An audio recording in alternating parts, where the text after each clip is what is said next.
Bonjour, je vous fais une vidéo ici pour vous donner 5 astuces pour rendre vos crêpes plus saines et plus légères tout en gardant toutes les saveurs et qu'elles restent délicieuses. Alors à la base, la recette de la crêpe c'est assez simple, il y a 3 ingrédients principaux, vous avez besoin de farine, d'œufs et de lait. Alors pour rendre les crêpes plus saines, ma première astuce c'est au niveau de la farine. Alors j'ai choisi de la farine de petite épeautre complète ou semi-complète. Alors visuellement, vous ne remarquez pas la différence parce qu'en fait, il y en a très peu, si ce n'est que c'est la céréale à la base qui est différente, un grain de petite épeautre plutôt qu'un grain de blé classique. L'avantage du petit épeautre, c'est que nutritionnellement, il est plus intéressant. Il y a une valeur différente au niveau vitamines, minéraux et surtout aussi au niveau gluten. Alors, ce n'est pas une céréale qui a proprement parlé sans gluten, mais il y en a moins et il est moins inflammatoire. Ce qui veut dire qu'on la digère beaucoup mieux et ça rend aussi les crêpes plus légères avec ce petit plus aussi nutritionnel.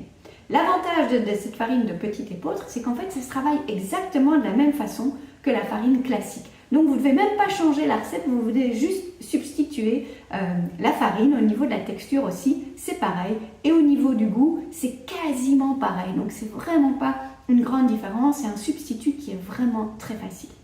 Deuxième astuce, c'est que j'ajoute déjà de la cannelle dans la pâte. Alors la cannelle, au niveau nutritionnel, elle a des effets anti-inflammatoires. Donc c'est super intéressant, on devrait essayer d'en ajouter partout où ça se présente pour avoir ce bénéfice anti-inflammatoire. Et il y en a un deuxième, particulièrement intéressant ici dans la recette des crêpes. C'est parce que la cannelle va permettre de limiter l'impact sur la glycémie de ce qu'on mange. Alors quand on mange quelque chose de sucré ou quelque chose qui est très riche en glucides, ça va faire monter notre glycémie, c'est-à-dire que ça va faire monter le taux de sucre dans le sang. Eh bien, grâce à la cannelle, au lieu d'avoir un pic qui est plus élevé, on va lisser un petit peu cette courbe et donc moins déclencher les hyperglycémies, les pics d'insuline, les fringales qui s'en suivent, etc. Donc aussi super intéressant de ce point de vue-là.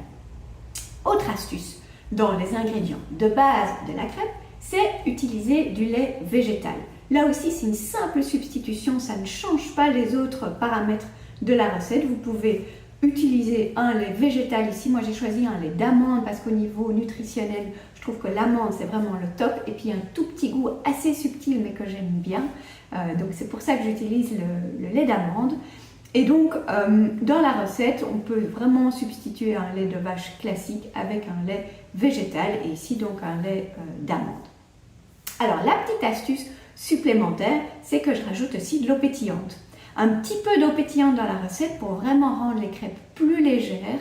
C'est une petite astuce, ça ne change pas au niveau du goût, mais voilà, c'est vraiment la petite touche sympa pour avoir des crêpes bien légères et tout aussi délicieuses. Alors ma cinquième astuce, c'est au niveau de la matière grasse. J'ajoute déjà un petit peu d'huile d'olive dans la pâte et c'est aussi l'huile d'olive que je vais utiliser dans la poêle au moment de cuire les crêpes.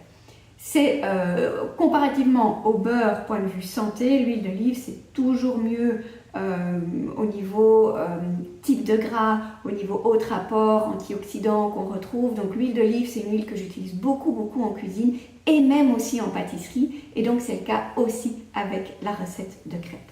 Donc voilà pour ces 5 astuces pour avoir des crêpes qui sont délicieuses et avec plein de petits bénéfices nutritionnels en plus. Et je vous détaille la recette en commentaire de cette vidéo.